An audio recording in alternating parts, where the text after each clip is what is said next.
Hi readers. So today we are going to start our second book study of comparing and contrasting. So today I am going to read you Boundless Grace, and this is actually the sequel. So this is the second book, the book that comes after Amazing Grace. So this is Grace, and you might have read both of these, or you might have heard of Amazing Grace, but I'm actually going to read you the second book first, and then tomorrow we will read Amazing Grace. So what we're going to work on is we are going to work on comparing and contrasting, and then eventually you will be writing your own compare and contrast summary, just like we did with Miss Nelson's Missing and Miss Nelson Had a Field Day. So you should have printed out your second graphic organizer, the same one that we did with Miss Nelson is Missing and Miss Nelson Had a Field Day. Now, it's going to be a little different today because we're going to take some really good detailed notes so that we can write an amazing summary. So you are actually going to cut and glue this to the top. So you can actually have it, and it should look like this. Yours aren't going to have all the words on it, but you can glue one on each page and make sure it's on your next two blank pages, okay? So you can do that after, but I'm just kind of letting you know, and I will show you again how to do it. So I have the graphic organizer up here, and that's what I will do. I will work along today on that, and you will do it in your reader's notebooks. So, Boundless Grace. As we're reading it, we're thinking about the characters, the setting, the events, and the moral, remember, or the lesson learned. All right, so here we go. Boundless Grace.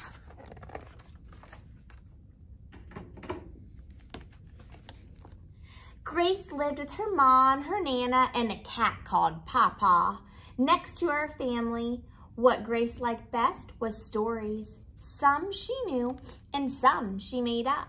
She was particularly, vocab word, interested in ones about fathers because she didn't have one.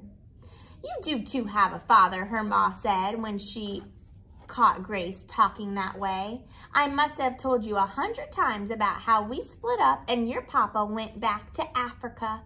He has another family now, but he's still your father, even though he doesn't live with us anymore. And some of us might be able to relate to this. We might be able to relate to how Grace is feeling. Maybe your parents are divorced and you don't live with both.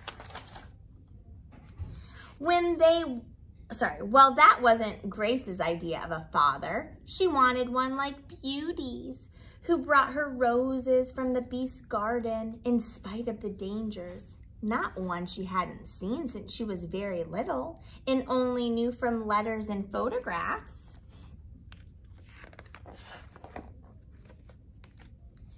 And in her school reading books, Grace saw that all the families had a mother and a father, a boy and a girl, a dog and a cat. Our family's not right, she told Nana. We need a father and a brother and a dog. Well, said Nana, I'm not sure how Papa would feel about a dog. And what about me? Are there any Nanas in your school books? Grace shook her head. Do I have to go then? Asked Nana. Of course not, Grace said, hugging her. Nana hugged her back. A family with you in it is a real family, she said. Families are what you make them, and that is true. Then, one day when Grace got home from school, she saw a letter on the table with a crocodile stamp on it. All right, let's infer. Remember, infer is what we think, what we can guess or predict from our schema or our background knowledge of what's going to happen. She got a letter in the mail with a crocodile on it. Who do you think this letter is from?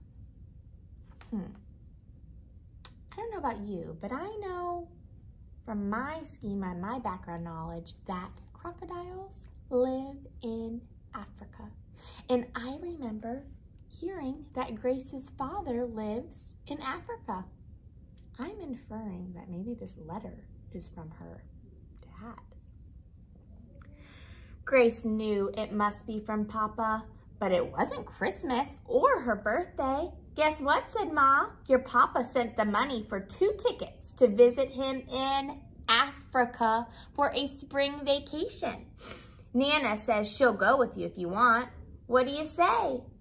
But Grace was speechless. Here is a perfect example of speechless. Another vocabulary word. She had made up so many fathers for herself, she had forgotten what the real one was like. Do you think she's gonna go? So are we thinking about some important events that we're gonna sequence in a minute? Definitely going to include that, right? That she has the ticket to go see her dad. Grace and Nana left for Africa on a very cold gray day. They arrived in the Gambia in golden sunshine like the hottest summer back home. It had been a long, long trip. Grace barely noticed the strange sights and sounds that greeted her. She was thinking of Papa. I wonder if Papa will still love me, thought Grace. He has other children now, and in stories it always says the youngest, that is the favorite. She held on tightly to Nana. How do you think she's feeling? Nervous and worried? Outside the airport was a man who looked a little like Papa's photo. He swung Grace up in his arms and held her close. Grace buried her nose in his shirt and thought, I do remember. In the car, she started to notice how different everything seemed. There were sheep wandering along the roadside and people selling watermelons under the trees. And then they reached her father's compound, and a compound is like a house. There was the biggest difference of all. A pretty young woman. What do you think that is? What do you infer? You think maybe that's the new mom? The stepmom? With a little baby girl and a baby boy came to meet her. Grace said hello, but couldn't manage another word all evening. Everyone thought she was just tired, except Nana. What's the matter, honey, she asked when they went to bed. You've got a father and a brother now, and they even have a, what, a dog? But Grace thought, they make a storybook family without me. I'm one girl too many. Besides, it's the wrong ma. Do you think she's missing her mom? The next day, Grace started to get to know Nia and Bakari, the children. So Nia and Bakari, her brother and sister, her stepbrother and sister. The children thought it was wonderful to have a big sister all the way from America, and Grace couldn't help liking them too. But she had to feel cross. Vocab word. What's cross mean? Remember? Angry and annoyed. With someone. Grace knew lots of stories about wicked stepmothers, Cinderella, Snow White, Hansel and Gretel, so she decided to be cross with Jeto. That's her stepmom's name. I won't eat anything she cooks, and I won't let her take me into the forest. Do you think she's really a mean stepmom? She doesn't look like it. Jeto made a big dish of savory banachin for lunch, but Grace wouldn't eat any. I'm not hungry, she said. So she's probably still just getting over the long flight, said Jeto. She seems nice, stepmom. When Papa came home from work, he found Grace in the backyard. He sat beside her under the big old jackfruit tree. "This is where my grandma used to tell me stories when I was a little boy," he said. "Nina tells me stories too," said Grace. "Did she ever tell you the one about how you and your ma and I came to split up?" asked Papa. "I know that one," said Grace, "but I don't want to hear it right now." And she covered her ears. Papa hugged her. "Would you like the one about the papa who loved his little girl so much he saved up all his money to bring her to visit him?" "Yeah, I'd like that one," said Grace. "Okay, but if I tell you that story, will you promise to be nice to Jateau?" "You're both very important to me," said Papa. Grace thought about it. "I'll try," she said.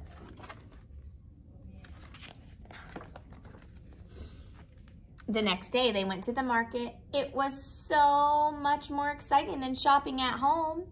Even the money had crocodiles on it. Lots of women carried their shopping on their heads.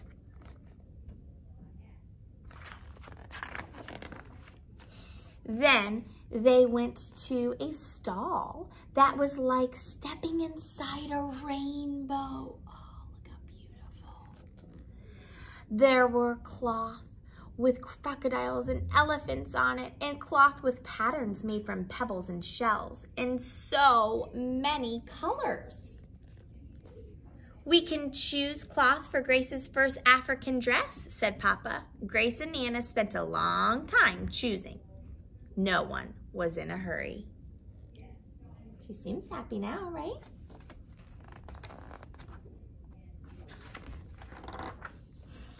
The days of Grace's visit flew by. She played in the ocean with her brother and sister, and she told them a bedtime story every night.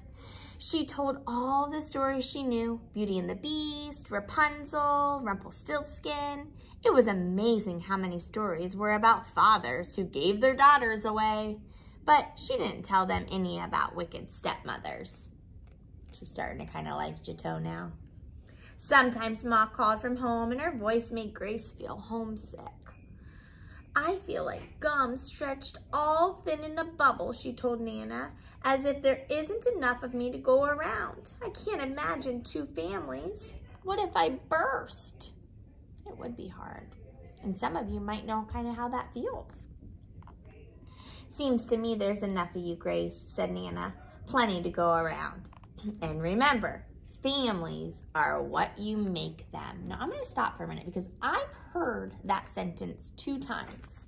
Nana has said it 2 times.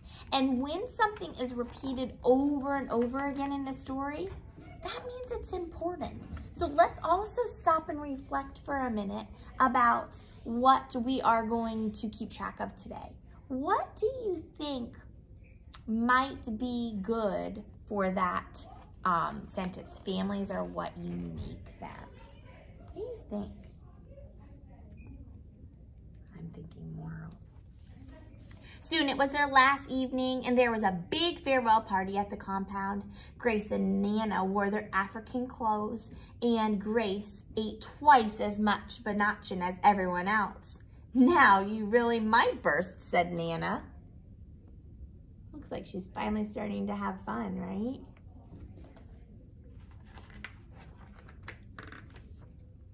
Look at this one. On their last morning, Papa took Grace to see some real crocodiles. "This is a special holy place," he said. "The crocodiles are so tame you can stroke them." "Not like the one in Peter Pan," said Grace. "No, these are so special you can make a wish on them," said Papa. Grace closed her eyes and made a wish, but she wouldn't say what it was. What do you infer? What do you think her wish is? Maybe that her dad would come to America? Later at the compound, Grace asked Nana, "Why aren't there any stories about families like mine that don't live together?" "Well, at least you've stopped thinking it's your family that's wrong," said Nana. "Now, until we get back home and find some books about families like yours, you'll just have to make up a new story of your own." "I'll do that," said Grace, "and when we're home again, I'll write it down and send it to Jateau to read to Nina and Bakary." The whole family came to see them off at the airport. Grace was sorry to say goodbye to her new brother and sister, and even her stepmother. But leaving Papa was hardest of all. Makes me kind of sad. Waiting for their plane, Nana asked if she had thought any more about her story. Yes, but I can't think of the right ending, said Grace, because the story's still going on. How about they lived happily ever after, asked Nana. That's a good one, said Grace. Or they lived happily ever after, though not all in the same place. Stories are what you make them, said Nana. Just like families, said Grace.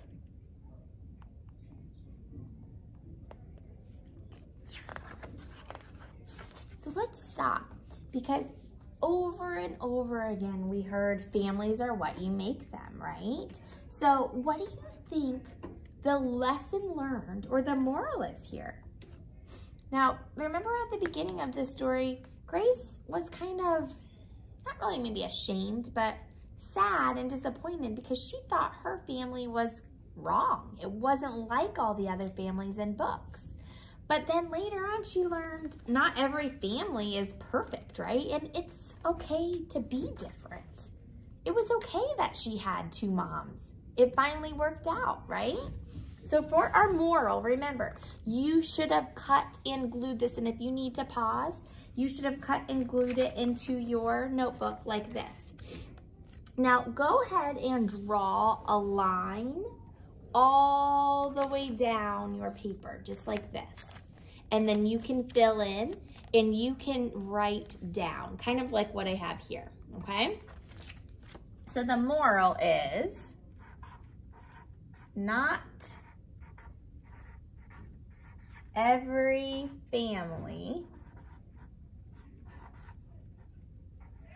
is, can you see it? I'm gonna scooch you up a little bit.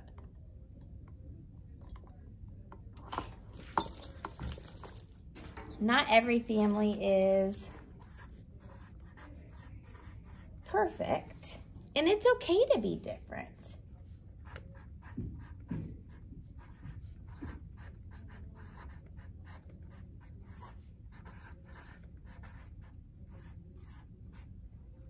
Okay, so then let's think about the characters. Who are the main characters in this story?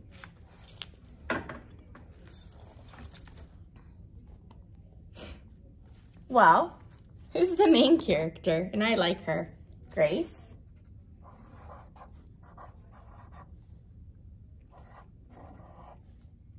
Who else? At the beginning, there was Ma and her grandma. Remember her grandma, Nana?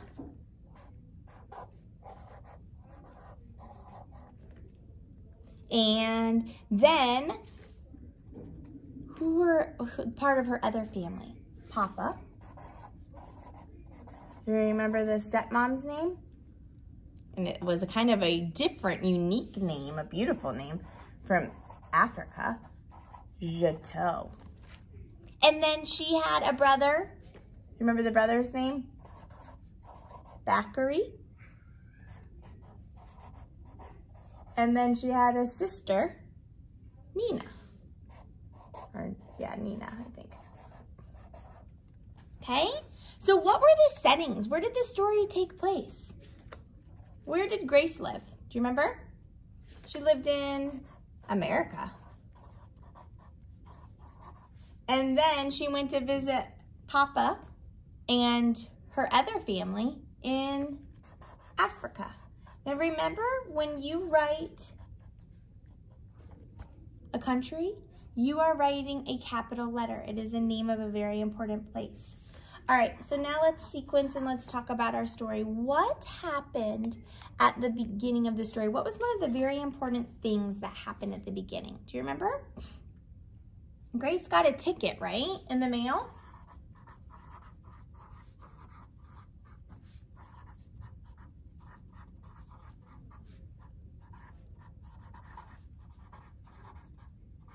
And where was the ticket to?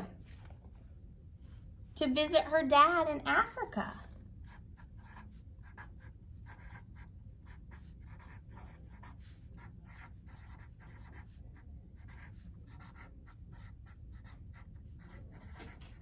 Okay, and then what was the middle?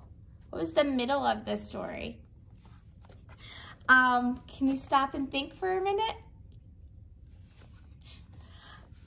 All right, so let's see. Grace really liked seeing her dad, right? She was nervous at first, but then she was really excited.